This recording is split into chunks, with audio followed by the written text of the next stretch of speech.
Hi friends, today question பாருங்கள். ஒரு இணைகரத்தின் எது தவறான கூற்றுன்னு கேட்டிருக்காங்க. எதிர்பக்கங்கள் இணையாகும். கரெக்டாக ஒரு இணைகரம் வரைஞ்சிக்கிறோம். இதில் ஆப்போசிட் சைட்ஸ் ரெண்டுமே வந்து ஈக்குவலாக இருக்கும். AB equal to DC. Second one பாருங்கள். எதிரெதிர் கோணங்கள் மற்றும் பக்கங்கள் சமமாகும்.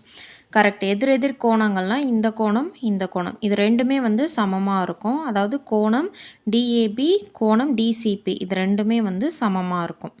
அடுத்து பாருங்கள், மூலைவிட்டங்களின் நீளங்களும் சமமாகும். இதுதான் தப்பு. பாருங்கள், மூலைவிட்டங்களின் நீளங்கள் வந்து நாட் ஈக்குவலாக வரும். அதாவது ஏசியும் பிடியும் வந்து நாட் ஈக்குவல். ஓகேவா? ஸோ ஆப்ஷன் சி தான் கரெக்டான ஆன்சர். நெக்ஸ்ட் ஆப்ஷன் பாருங்கள். மூலைவிட்டங்கள் ஒன்றை ஒன்று இரு சமக்கூறிடும்.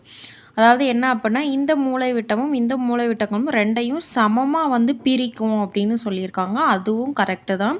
ஸோ இதில் தவறான கூற்று மூலைவிட்டங்களின் நீளங்கள் சமமாகும். ஆப்ஷன் சி தான். தேங்க்யூ.